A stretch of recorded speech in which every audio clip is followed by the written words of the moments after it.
한마음께 성도 여러분 안녕하세요. 정병준 목사입니다. 지난 시간까지 우리는 구약의 역사서인 여호수아, 사사기, 룻기, 사무엘상하, 열왕기상하, 역대상하, 그리고 에스라, 느헤미야서를 함께 살펴봤었습니다.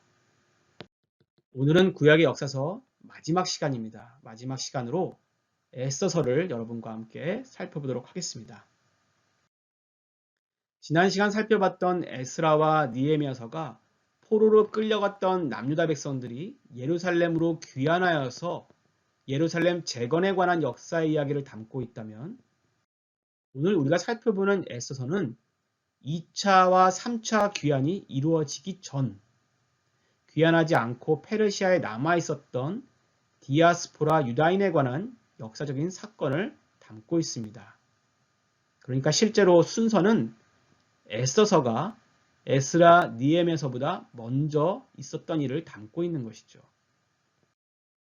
먼저 에스더서가 쓰여진 역사적인 배경에 대해서 좀 살펴볼 필요가 있습니다. 역사적 배경을 알고 본문을 읽게 되면 당시의 상황과 전개되는 사건들을 더 쉽게 이해할 수 있기 때문에 그렇습니다. 그것이 우리가 구약의 역사서를 배우는 이유 중에 하나도 되겠죠.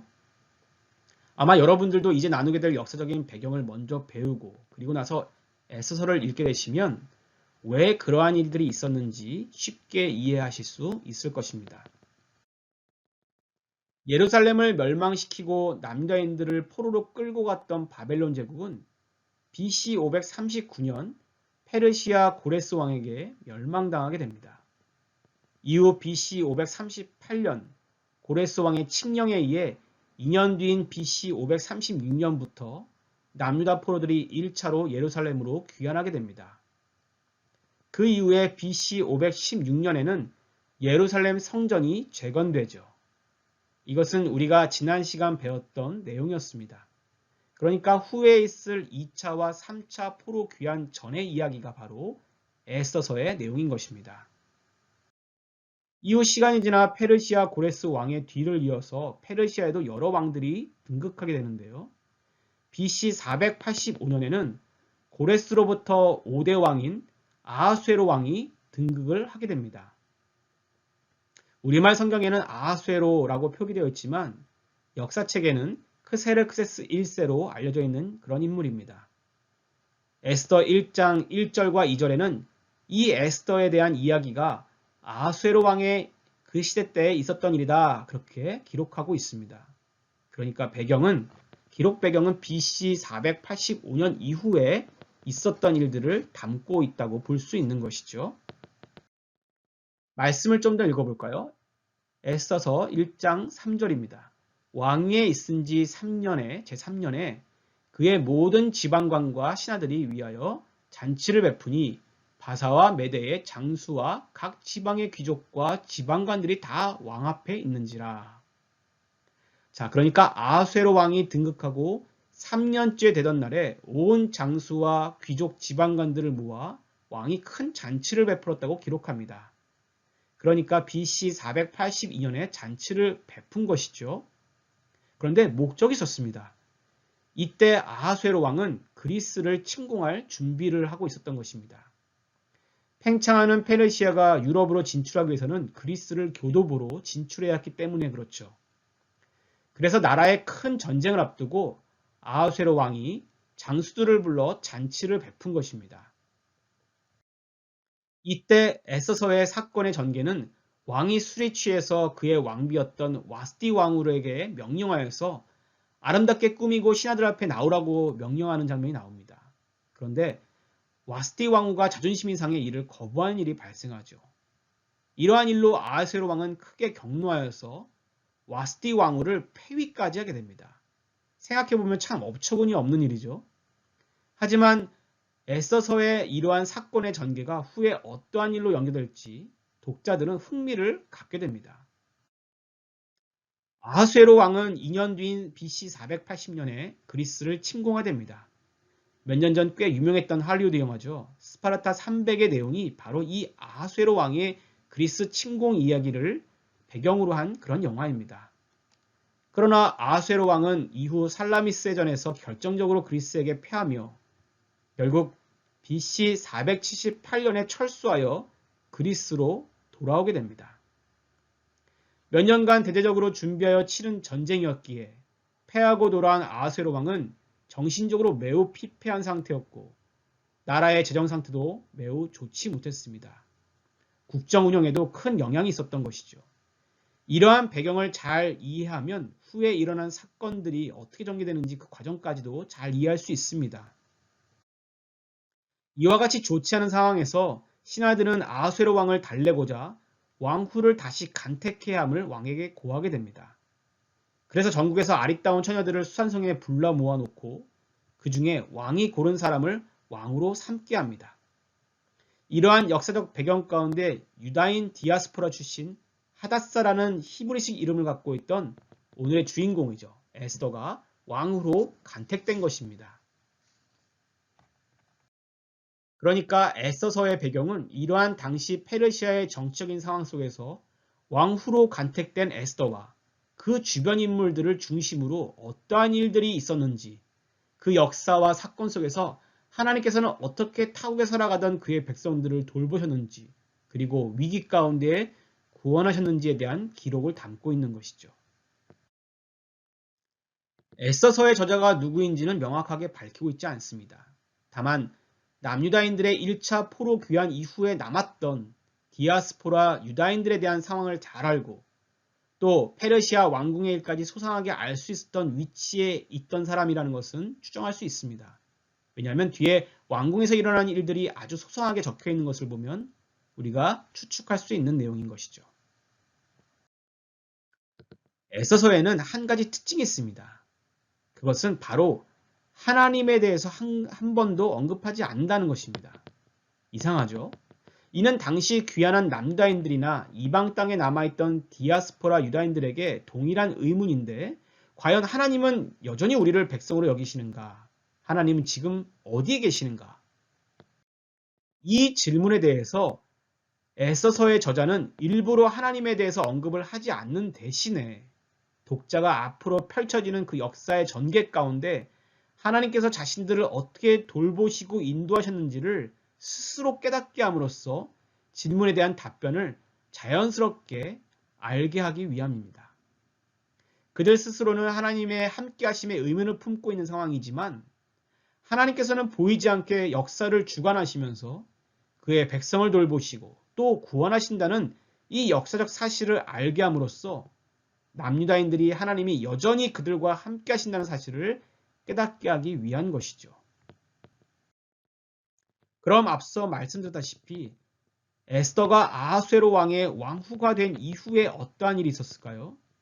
유다인 디아스포라 출신인 에스더 왕후가 한 개인의 영광을 넘어서 어떻게 하나님의 구원의 역사에 중요한 역할을 하게 될지 이후 우리가 살펴보겠지만 유다인 민족을 말살하려는 음모로부터 자신의 백성을 구원하시고자 하나님께서는 이러한 일들을 하나하나 어떻게 준비하셨는지 이제 에스더서의 내용을 통해서 살펴보도록 하겠습니다. 자, 그러면 에스더서의 내용을 살펴볼 때 우리가 주목해야 할 몇 명 인물이 있습니다. 먼저는 주인공인 에스더가 있습니다. 에스더는 말씀드렸다시피 유다인 출신으로 그녀의 이름은 아름다운 도금양 나무라는 뜻의 하닷사라는 히브리식 이름을 가진 사람입니다. 그녀는 남유다인들이 포로로 끌려온 뒤에 이후에 페르시아에서 태어난 포로기 이후 세대죠. 그 다음은 에스더의 사촌, 사실 촌수로는 사촌 오빠이지만 실제로는 아버지뻘 되는 나이가 되었던 모르드게라는 사람이 있습니다. 에스더가 부모를 다 여의고 난 뒤에 에스더를 실제 딸같이 키운 사람으로 당시 아하수에로 왕이 머물던 수상궁의 대궐을 관장하는 직위에 있었던 사람으로 보여집니다. 그리고 우리가 앞서 배경에서 살펴봤던 당시 페르시아의 아하수에로 왕 크세르크세스 1세가 있죠. 그 다음에는 당시 페르시아의 총리 대신이었던 아각 사람 함므다다의 아들 하만이 있습니다. 여기서 아각 사람이라는 것은 아각의 후손이라는 의미로 아각은 가나안 이방 민족이었던 아말렉의 왕을 지칭하는 말입니다. 오래전 출애굽했던 이스라엘 민족을 대적하고 공격했던 이방 민족이 이 아말렉 민족이었는데 이 아말렉 민족의 악함 때문에 하나님께서는 대대로 아말렉과 싸우시겠다고 출애굽기 17장 16절에 이미 말씀하셨습니다. 후에 사울이 왕이 된 이후에 이 아말렉과의 전투에서 승리하여 아까까지 사로잡았지만 하나님의 완전히 진멸하라는 명령을 어기고 불순종을 하면서 하나님께 책망을 들었던 일도 있었죠. 그 진멸하지 못한 이유로 인해 그의 후손인 이렇게 페르시아의 총리 대신까지 오르게 된 것입니다. 그런데 이 사울의 불순종이 이렇게 수백 년이 흘러 또 그의 민족에게 부정적인 영향을 끼치게 된 것이죠. 그럼 에스더서의 사건은 어떻게 전개될까요? 에스더서에는 몇 가지 중요한 사건들이 있습니다. 먼저는 앞서 살펴본 바 에스더가 아하수에로 왕의 왕비가 된 것입니다. 이때 모르드게는 에스더에게 왕의 간택을 받기 전에 에스더가 유다인 출신이라는 것을 말하지 말라고 얘기합니다. 그 이유에 대해서 우리는 정확히 알 수는 없지만 아마도 이후에 벌어지는 사건을 통하여 추론하건대 당시 유다인들은 이방 땅에서 멸시를 받는 위치에 있었던 것으로 그렇게 보여집니다. 그 다음에는 모르드게가 아하수에로 왕을 암살하려는 내시들의 음모를 알게 되어서 에스더 왕비에게 이것을 고하고 왕의 목숨을 구한 일이 궁중일기에 기록되었다라는 사건을 우리가 들 수 있습니다. 대단한 일이죠. 하마터면 왕위가 바뀔 뻔한 일이었으니까요. 그런데 이렇게 아주 큰 일을 했음에도 모르드게가 남유다 출신이라서 그랬을까요? 이 일은 궁중일기에게만 기록되었을 뿐 모르드게에는 어떠한 상급도 보상도 내려지지 않습니다. 이 두 가지 사건이 앞으로 어떻게 하나님의 섭리 가운데 중요한 역할을 하게 되는지 에스더서의 저자는 이 역사적인 사건을 통해 하나님께서 어떻게 그의 백성들 가운데 역사하신지를 앞으로 보여주게 됩니다. 한편 하만은 총리 대신이 되어서 페르시아의 2인자의 자리에 오르게 됩니다. 그는 다른 신하들에게 자신에게 신적인 경배를 강요하게 하는데요. 지나갈 때마다 무릎을 꿇고 신께 경배하듯이 강요한 것이죠. 당시 하만의 권세가 얼마나 높았는지를 보여주는 그런 내용입니다. 그러나 모르드게는 그렇게 하지 않습니다. 아마도 모르드게가 여호와 하나님에 대한 유일한 신앙을 가진 유다인이었기 때문이라고 생각이 됩니다. 사람에게 신적 경배를 하는 것은 곧 우상숭배와 같은 것이었으니까요.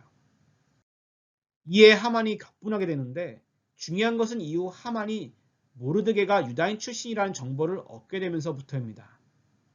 이후 이 일은 하만과 모르드게 개인의 일이 아니라 하만이 과거 자신들의 조상과 이스라엘 민족의 악연을 들어서 모르드게를 비롯한 모든 유다인 민족을 말살하려는 계략으로 커지게 되는 것이죠.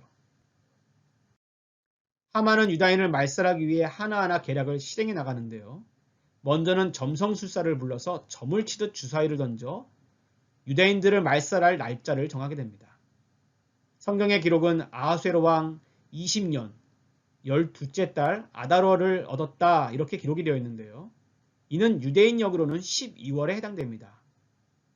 오늘날 우리가 쓰는 태양력으로 치자면 3월 정도 되는데요. 에스더가 왕위에 오르고 대략 5년 정도가 지난 BC 474년 정도로 할 수 있겠습니다. 이제 날짜도 받았으니 하만은 왕의 허락을 받으러 갑니다. 하만은 왕에게 유다인 민족이라고 말하지 않고 어떤 한 민족이 왕의 명령을 어기고 또 그것을 불복종한다 이렇게 음모를 제기하며 말살을 위해 허락을 요청합니다. 어떻게 보면 하만이 굉장히 교활한 모습으로 다가가고 있는 것이죠. 게다가 왕의 환심을 얻기 위해 은 1만 달란트를 드리겠다고 하만이 제안을 하는데요. 한 달란트가 34kg인 것을 감안하면 무려 340톤이나 되는 은을 왕에게 바치겠다는 제안입니다. 엄청난 금액인 것이죠.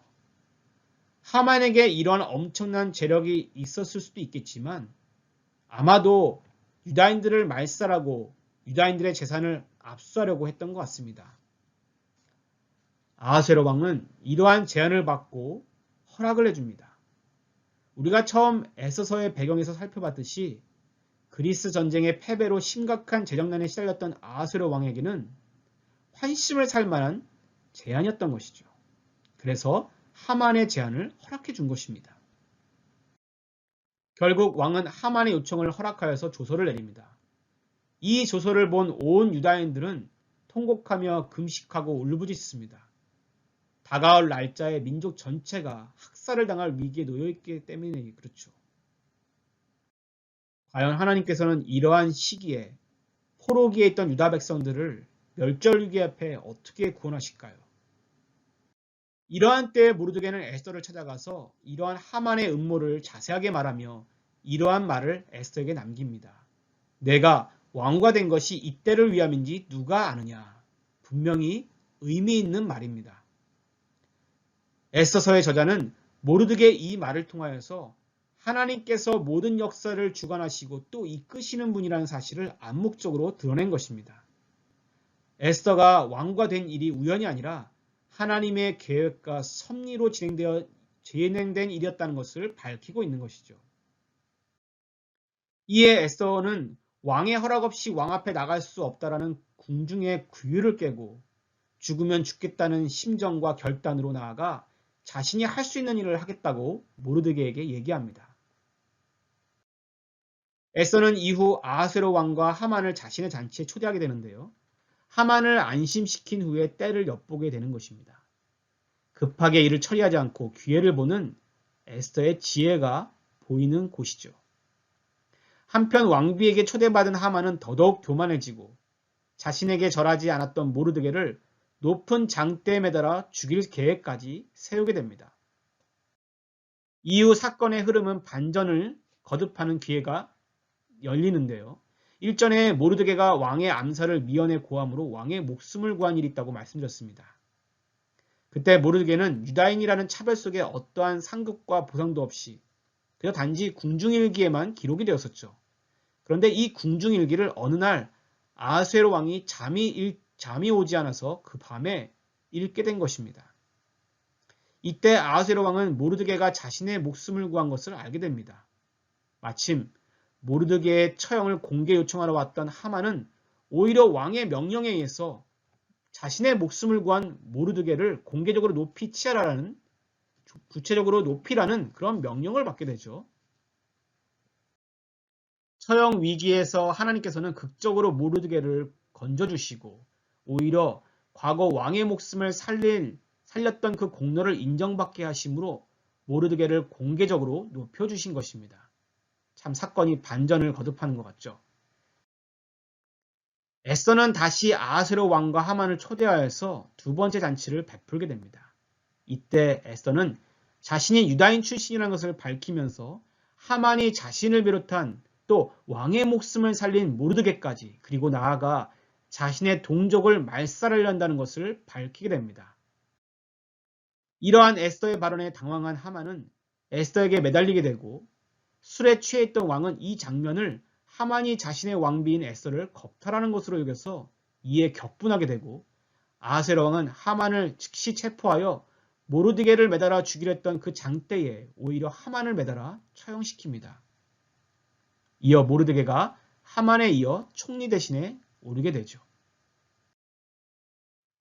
그러나 하만이 처형당했다 하여서 모든 일이 끝난 것은 아니었습니다.